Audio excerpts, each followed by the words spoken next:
Romanos 8, verso 28.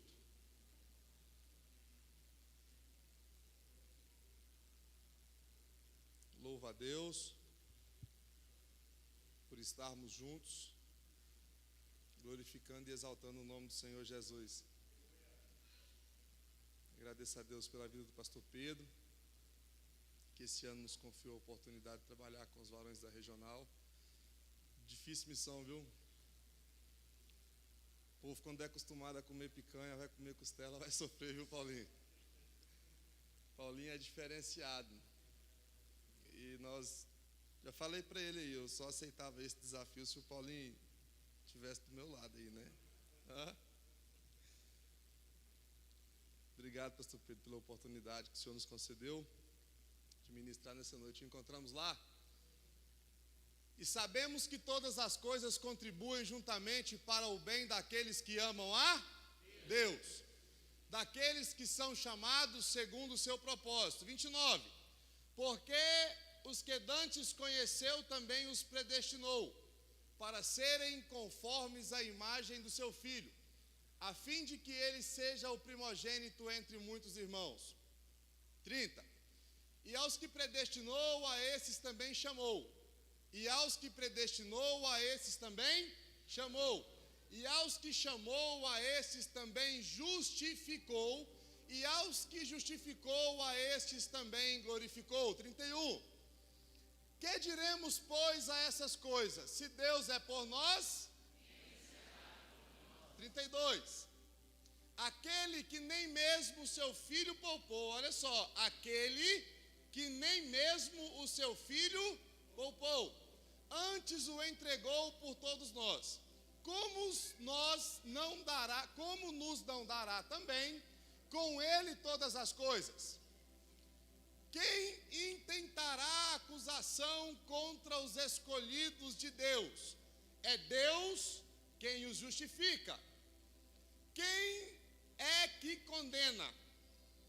Pois é Cristo quem morreu, ou antes quem ressuscitou dentre os mortos, o qual está à direita de Deus e também intercede por nós. Quem nos separará do amor de Cristo? A tribulação, a angústia, a perseguição, ou a fome, ou a nudez, ou o perigo, ou a espada?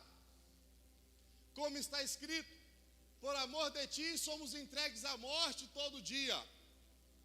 Somos reputados como ovelhas para o matadouro. Mas em todas as coisas somos mais do que vencedores, porque por aquele que nos amou.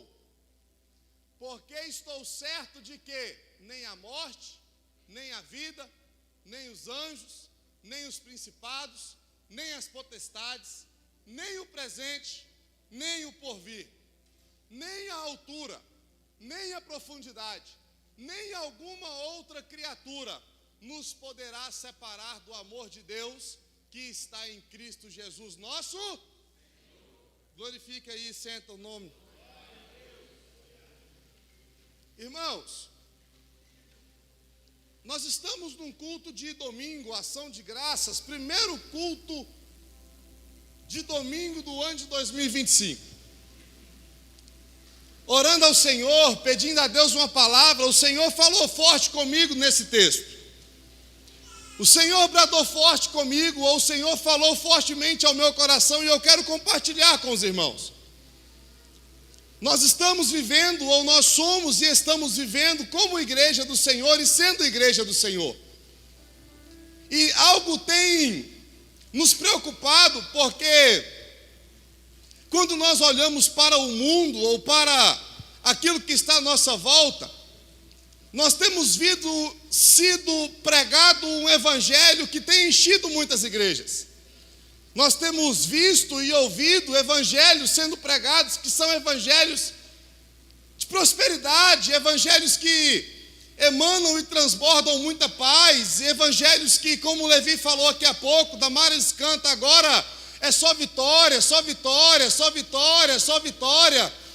Evangelhos que têm sido disseminados e têm sido pregados ensinamentos de autoajuda, ensinamentos de autocapacitação, ensinamentos de triunfalismo, ensinamentos de que você não pode mais sofrer, ensinamentos de que você não pode mais passar por luta, que você é a menina dos olhos de Deus e que Deus te poupa disso ou poupa daquilo, ou que Deus te protege de tudo e todas as coisas. E pastor, por que isso tem te preocupado? Porque quando eu olho para a Bíblia Sagrada, eu vejo que o Evangelho de Deus é um evangelho de confronto, é um evangelho de perseguição, é um evangelho de dificuldades, é um evangelho de luta, é um evangelho que tem vitória, mas a vitória ela só vem depois de grandes provas e grandes tribulações. Você não vê ninguém chegando aqui na frente contando um testemunho que precede uma grande tribulação, uma grande prova, uma grande dificuldade. A irmã Marci contou que a casa dela goteirava, a casa dela chovia, para ela chegar e contar que hoje é uma maravilha, é uma beleza, ela teve que passar por uma prova. Você vê a irmã Lúcia Chirado chegando aqui na frente contando um testemunho de um grande livramento que Deus deu,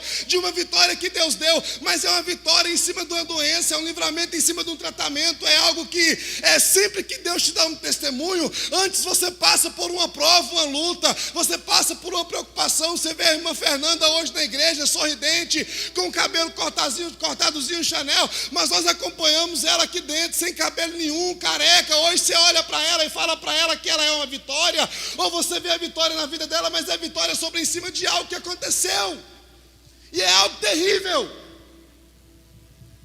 O Senhor não poupou, o Senhor não guardou de passar, o Senhor não livrou a irmã Lúcia do câncer, o Senhor não livrou a irmã Fernanda do câncer, mas elas venceram o câncer e passaram por ele. Mas o evangelho que está sendo pregado hoje é que isso não vai chegar na sua casa, isso não vai chegar na sua tenda, isso não vai chegar no seu seio familiar, e isso tem nos preocupado. Por quê, pastor? Porque o dia que isso bater na porta da sua casa, que vai bater, você vai se desesperar e você vai se afastar de Deus, porque você vai ter em mente que Deus não é contigo. Evangelho preocupante que está sendo pregado, evangelho de oba-oba, de facilidades. Nada contra o tema do campo, mas o ano da dupla honra para quem? Para todos. Se não for, vai causar decepção. Dupla honra em cima de quê? É isso que eu tenho buscado na igreja, honra. É o que nós temos buscado, status. O que eu tenho buscado na igreja? É difícil ser crente. O evangelho que é pregado hoje é que aceite Jesus e o guru espiritual resolverá todos os seus problemas. Não vai. O evangelho que tenho pregado hoje é que venha para Jesus, se entregue para Ele, que nada vai chegar à tua tenda. Vai chegar. Olha para a história da igreja. Cristo nasce, vive até os 30 anos como se nada tivesse acontecendo. Com 30 anos de idade ele inaugura seu ministério, escolhe 12 discípulos. E então começa a instauração da igreja. A igreja até aquele momento não existia. Cristo inicia a igreja com os discípulos, debaixo de duras perseguições, debaixo de duras provas. Por quantas vezes o Senhor dormia no relento? Por quantas vezes os discípulos olharam para Cristo e falavam: onde é que nós vamos repousar a nossa cabeça nessa noite? Porque eles chegavam em locais que não eram bem recebidos ou bem acolhidos, e ninguém lhes sequer propunha ou davam hospedagem. Para quem? Para Cristo. Nós estamos falando do Senhor Jesus Cristo, e as pessoas não receberam tão bem assim, porque eu tenho que ser tratado como alecrim dourado. Que evangelho é esse que está sendo pregado? Porque o evangelho que eu conheço é um evangelho de confronto, é um evangelho que me leva a mudanças, é um evangelho que me prepara para duras provas. É o evangelho que me fala de jugo. O que é jugo? Jugo é carga, jugo é peso, jugo é algo que o Senhor coloca no pescoço. Mas o meu jugo é fardo. Mas o Senhor não nos poupa de jugo, muito pelo contrário, Ele fala que coloca. Que evangelho é esse que eu quero viver? O Senhor inicia então a sua igreja, e os Senhor é morto por causa da igreja. Como assim? As acusações que foram colocadas sobre ele são acusações sobre o Cristo da igreja. Ele fala que é o rei dos judeus, ele fala que é a salvação. Levaram para Ponto Pilatos, e Pilatos fala: eu não encontro nenhuma acusação sobre esse homem, nós vamos matá-lo por causa de quê? E as pessoas falam: porque ele está dizendo que é o rei dos judeus. Os escribas e os fariseus o acusaram pela palavra. Então Cristo morreu por acusações referentes ao seu ministério. Cristo foi morto e entregue à morte. É lógico que um propósito salvador para a humanidade, ele já me via, ele já te via, mas Cristo foi morto pelos perseguidores da igreja. No ano de 64, isso foi em 33, em 64 o imperador de Roma era Nero. Paulo, nessa ocasião, estava preso no Império Romano e seria morto logo em seguida. E o imperador, a história conta que Nero pega uma grande principal avenida de Roma e coloca nela cruzes pregadas em todas as avenidas, em toda a avenida. E que à meia-noite um grande clarão incendiou toda Roma, que parecia que era o sol do meio-dia. E sabe o que é que estava clareando aquela cidade?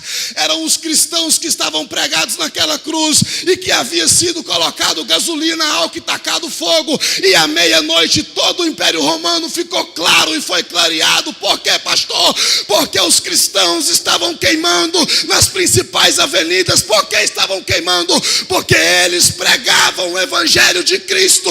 Eles não eram criminosos, eles não estavam mortos, presos porque eram assassinos, eles não estavam presos porque haviam cometido atrocidades, não, eles estavam presos e agora crucificados e agora incendiados. Por quê? Porque professavam o nome de Cristo. Paulo viu a grande Roma clara e no outro dia foi morto pelo Império Romano. A igreja nasceu no Império Romano. Nós já falamos isso aqui no culto de terça-feira. O que era o Império Romano? Era um império que abrangia várias cidades, vários governos. Judeia, Galileia, era tudo pertencente ao Império Romano. O povo judeu era pertencente ao Império Romano. Então a igreja nasceu lá no Império Romano. No ano de 250, o imperador levanta uma ordem, fala assim: hoje todos terão que sacrificar aos deuses romanos. Todos quem? Os cristãos. Fizeram uma grande fila. Cadê os cristãos de Roma? Cadê os cristãos de Roma? O imperador quer conversar com vocês. Fizeram uma grande fila. Chegavam na presença do imperador. O imperador falava para ele: pastor Pedro, você nega o seu Cristo e sacrifica hoje aos deuses romanos? E a história conta, Adriel, que aqueles que aceitavam negar a Cristo e sacrificar ao imperador romano ou aos deuses romanos, eles eram poupados. Mas aqueles que não aceitavam negar a Cristo, aqueles que falavam que não iam sacrificar aos deuses romanos, aqueles que não iam se dobrar ao imperador romano, se ele respondesse de forma tranquila, que não ofendesse ao imperador, ele era poupado da morte e preso. Mas aqueles que defendiam com muita severidade, falaram que de forma alguma negariam o nome do Senhor, o imperador insistia com ele para que eles negassem, e se eles não negassem o nome de Cristo, eles eram mortos. No ano de 313, a maior perseguição já vista na história. Um imperador chamado Diocleciano se levanta contra a igreja. Onde havia uma igreja no Império Romano, ele mandou demolir. Todas as Bíblias ou livros que professavam o nome de Cristo foi preso, foi recolhido. E todos os cristãos que pertenciam ao Estado e ao governo e ao exército foi demitido e preso. O imperador da Ásia Menor viu aquele negócio, viu o que estava acontecendo no Império Romano, pastor Gilson? E Eusébio relata que várias igrejas da Ásia Menor vieram ao chão. A Ásia Menor foi evangelizada por Paulo. Temos várias igrejas, ou tinham várias igrejas abertas na Ásia por causa de Paulo. E agora no ano de 313, o imperador determina a demolição de todos os templos. E essa ordem chegou até o Império Asiático. O cara falou, é bom o que o rapaz está fazendo lá na Roma. Vou fazer aqui também. Pastor, por que você está me contando isso? Porque é a sua história. É a minha história, é o meu passado, é o seu passado. Tem um hino, David, que eu gosto muito, que fala que eu sou a semente do sangue. Se nós estamos aqui hoje, é porque o sangue de Jesus foi derramado na cruz do Calvário. Mas várias pessoas morreram por esse evangelho. O evangelho que nós vivemos e pregamos não é um evangelho barato, não é um evangelho qualquer, não é um evangelho para te dar chave de casa, carro, apartamento, não. Não é um evangelho para te enricar, não é um evangelho para abrir empresa, para crescer empresa, não. O preço que foi pago por Cristo e por muitos para anunciar o evangelho e fizesse com que mais de 60 pessoas, mais de 60% da população brasileira hoje fosse cristã, para que fizesse com que o mundo tivesse mais de 3,5 bilhões de pessoas que já frequentaram ou professaram a fé cristã. Não foi um evangelho barato do triunfalismo, do oba-oba, não. É um evangelho que custou o preço de sangue do meu Senhor e Salvador Jesus Cristo, mas custou também o preço do sangue daqueles que optaram por não negar o seu nome. Você é caro, você é caro, você é caro. O preço que pagaram para você estar aqui hoje foi alto, foi alto. Você custou o sangue de Cristo e de muitos outros para que o evangelho chegasse até hoje. E eu vim nessa noite te conclamar, te convidar, te convocar, te chamar para um grande desafio. Não deixe esse evangelho morrer, não deixe esse evangelho acabar, não deixe o evangelho acabar, não deixe as pessoas acabarem com esse evangelho, não deixe morrer em nós aquilo que custou caro para chegar até aqui. Eu quero te convidar nessa noite a continuar sendo um mensageiro do evangelho genuíno, a continuar sendo um pregoeiro do evangelho genuíno, a continuar sendo uma alma vivente desse evangelho. E eu vou pregar como? Aí o escritor já disse, pregue com testemunho, pregue com atos, e se preciso for, às vezes use palavra. Continue vivendo evangelho puro, continue vivendo evangelho puro, continue vivendo evangelho puro. Eu não sei você, mas eu sinto a presença do Todo-Poderoso aqui na igreja. Uma graça sobrenatural está presente nesse ambiente. Não deixe esse evangelho morrer e acabar.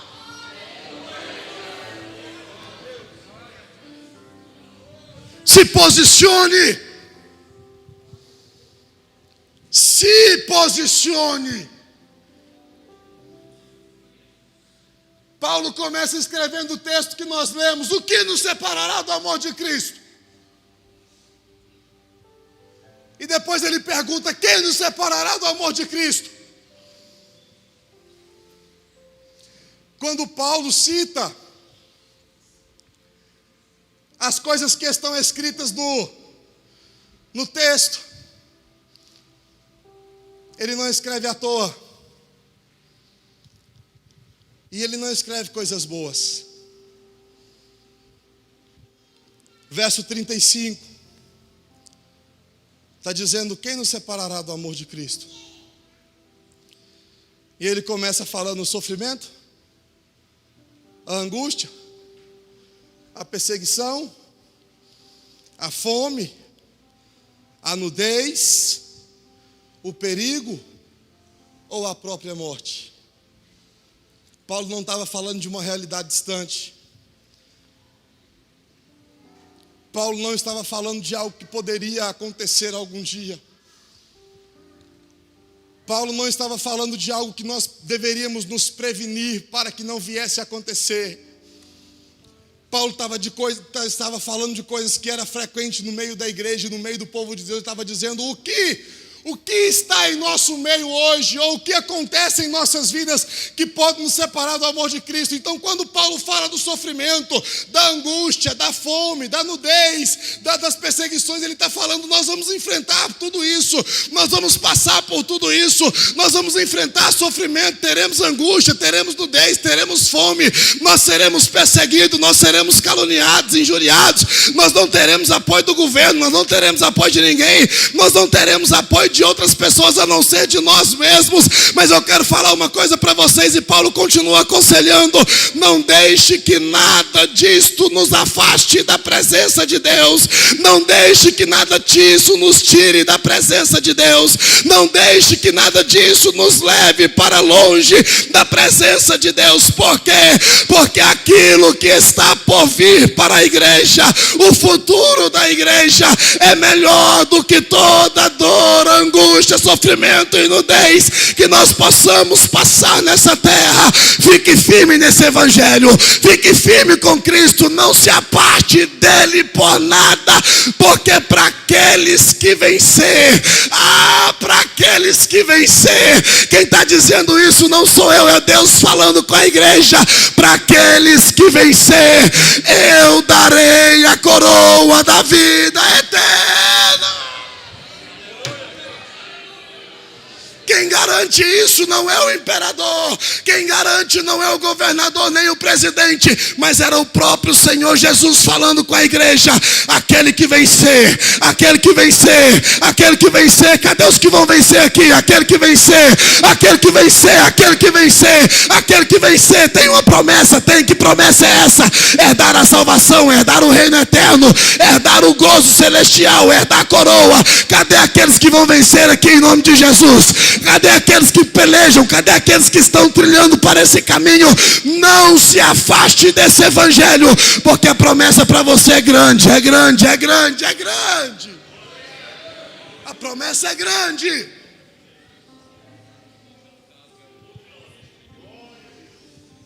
Fernando, você veio hoje como mensageiro do caos? Não. A minha intenção não é aterrorizar vocês,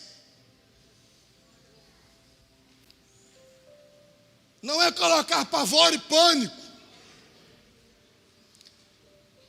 mas quando eu olho para o passado,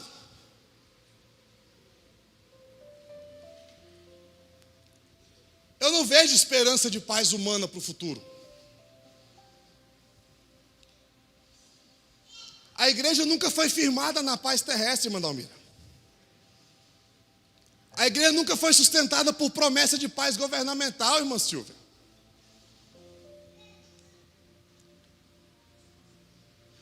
Todos os tratados de paz firmados do governo com a igreja, desde a época do Império Romano, foi quebrado logo em seguida.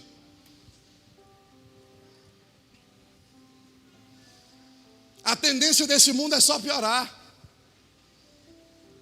Quanto mais se aproxima da volta de Cristo, quanto mais próximo fica do arrebatamento, mais difíceis ficarão as coisas para nós. Quanto mais se aproxima a volta de Cristo, quanto mais se aproxima o toque do soar da trombeta, quanto mais próximo do fim fica, mais difícil vão ficar as coisas para a igreja.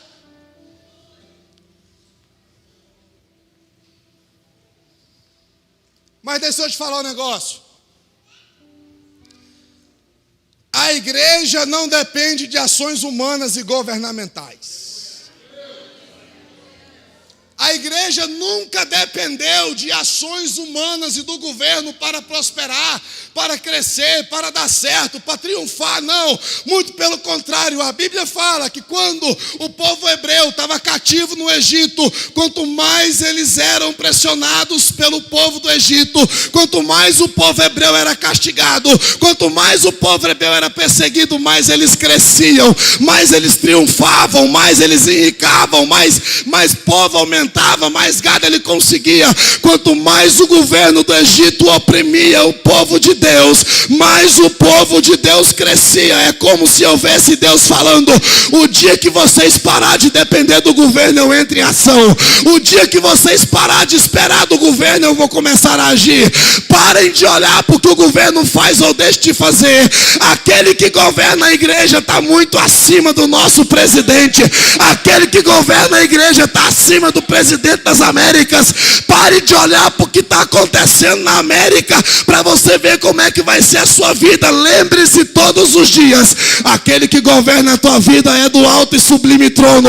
Aquele que direciona a sua vida vem de lá. As diretrizes que afetam a sua vida, ela só pode ser direcionada pelo céu. Nós vimos aqui no Projetando, Nabucodonosor achou que era o tal, o maioral, e mandou buscar o povo de Jerusalém para Babilônia. Aí o Senhor vai e fala para o profeta: avisa Nabucodonosor que ele só está levando o povo cativo porque eu permiti. Avisa para ele que ele está levando porque eu deixei. Avisa para ele que é projeto meu, irmão. O Senhor é quem dita as ordens para seu povo. O Senhor nunca perdeu o controle da tua igreja. Você não é direcionado por mãos humanas, você é direcionado por uma mão celestial, que foi o Criador do céu e da terra. Foi Ele que fez tudo, e tudo está nas suas mãos. Pastor, e a economia da igreja? Pastor, e minhas finanças? Pastor, eu vou comer o quê? Deixa eu te falar um negócio. A sua economia não depende do CDB, do CDI, de LCA, de LCI, da Bolsa de Valor, nem do dólar. Pergunta, fala: por quê, pastor? Porque é Deus quem ordena a bênção sobre a sua casa.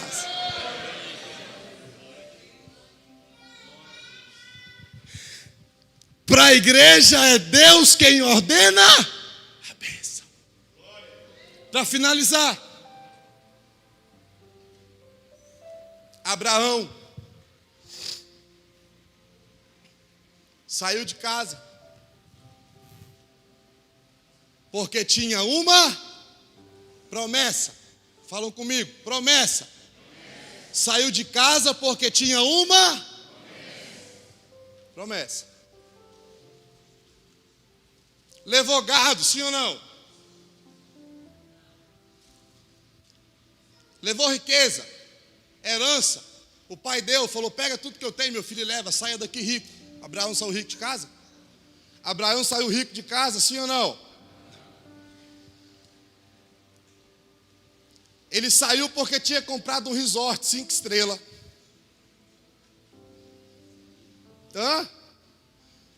O pai falou para ele: meu filho, eu prosperei muito aqui e eu comprei toda a margem do rio e é tudo seu, é um resort 5 estrelas. Tem uma mansão te aguardando com 10 quartos, 10 banheiros, cada quarto um banheiro, cada hora. Você vai para um lugar, uma mansão. Foi isso que aconteceu? Deus falou para ele: sai do meio da sua casa, sai da sua parentela e vai para um local que eu te mostrei. Foi isso? Te mostrarei. Sabia nem para onde ia. Aí quando Deus me manda ir pregar numa igreja hoje, eu quero saber, Paulinho, quantos membros tem? Qual é o valor da oferta? Se vai me dar casa para dormir, tem que ser hotel, cama boa. Se for menos de 400 pessoas, Adriel, eu nem prego. Pregador hoje é assim, irmão.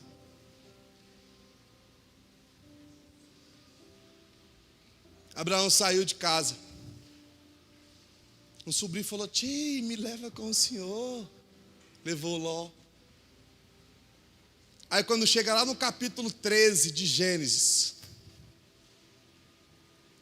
Abraão chega em Negueb. A Bíblia fala que Abraão tinha enriquecido demais, muito rico. E Ló também havia prosperado, porque estava debaixo da bênção de Abraão. não tinha cerca. Mas os pastores de Ló estavam brigando com os pastores de Abraão por causa do gado. O gado era muito. Aí Abraão chamou Ló e falou assim: meu filho, cá, nós não podemos brigar. Nós somos parentes próximos. Então eu não quero brigar com você, e eu não quero que os seus pastores briguem com os meus pastores. Então nós vamos fazer o seguinte: olha a volta aí, olha tudo, olha tudo. Aí eu imagino que Ló deu um 360. Falou: nós vamos nos separar. Você pode escolher para onde você vai. Eu vou deixar você escolher. Você escolhe para onde você quiser ir. Aí você vai para um lado, eu vou para o outro. Se você optar por ir para o norte, eu vou para o sul. Se você for para o leste, eu vou para o oeste. Aí Ló deu uma olhada, e a Bíblia fala que Ló não era bobo, né, Manalmira? Viu onde tinha água. Eu imagino, pastor Pedro, que ele deva ter subido num montezinho assim, um pouquinho mais alto, e falou: eu quero ver onde a terra é melhor, eu posso escolher, ué. Aí ele viu as campinas verdes do Jordão, de um lado, e do outro, a Bíblia fala que era pó, David, muito pó, terra, deserto, montanhas.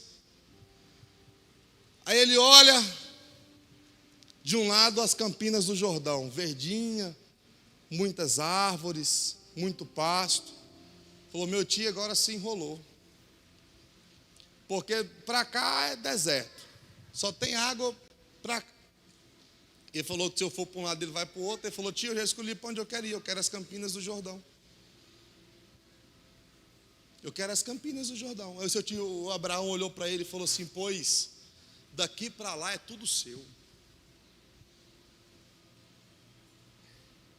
E a Bíblia fala que Ló chama seus pastores, junta seus rebanhos e desce para o lado de Sodoma e Gomorra. Aí está lá no capítulo 13, depois você lê, a Bíblia fala que quando Ló chegou às campinas do Jordão, David, a primeira coisa que ele faz, uma tenda.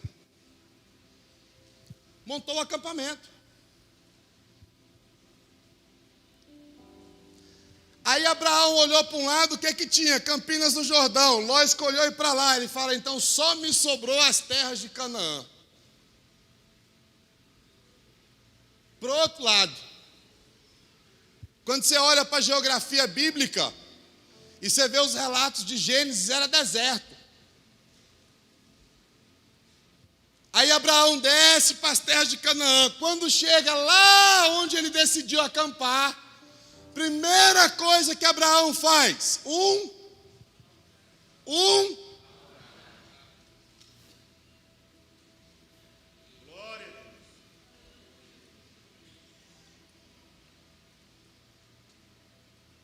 Ló foi para um lugar de riqueza. Lá ele achou que tinha tudo e estabeleceu sua casa. Ló foi para um local de fartura, de bonança, de água, de árvores, de pasto. E lá ele se estabeleceu achando que tudo que a terra havia produzido seria ideal para o seu sustento. Abraão parte para um local que é deserto, que não tinha esperança, que não tinha expectativa, que não tinha fonte de água boa, mas lá ele faz o altar. Aí Deus fala para ele: Ló está achando que a terra vai garantir o seu sustento, mas Abraão está me chamando para morar com ele porque construiu o altar. Ló fracassou em Sodoma, em Gomorra, pegou fogo em tudo, acabou com tudo, e só escapou ele por pouco e com pouca coisa. Abraão, aonde não tinha nada, a Bíblia fala no capítulo 3 de Gênesis que era deserto e tinha pó. Tanto é, Paulinho, que Deus olha para ele e fala assim: olha para a terra, e se você puder, conta a quantidade de pó que tem aí, assim será a sua descendência. Abraão começa a habitar naquele deserto. Aí pouco depois, pastor Zezé, pouco depois Deus olha e fala assim: eu vou dar a terra de Canaã. Por quê? Porque a Canaã agora jorra mana, leite e mel.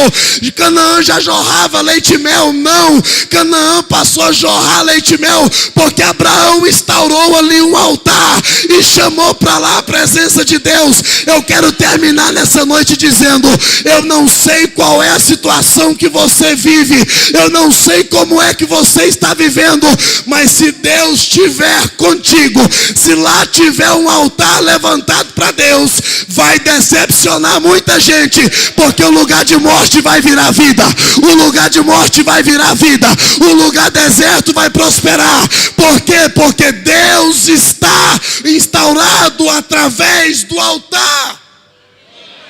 Coloque de pé essa noite.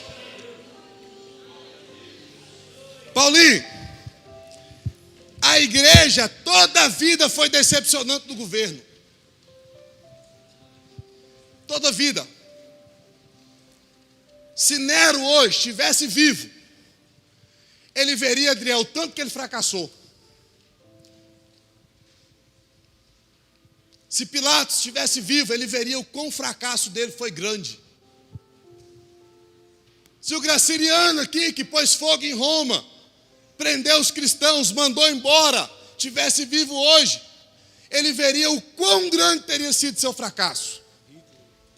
Se Hitler tivesse vivo hoje, ele veria que teria fracassado demais. O que essas pessoas têm em comum?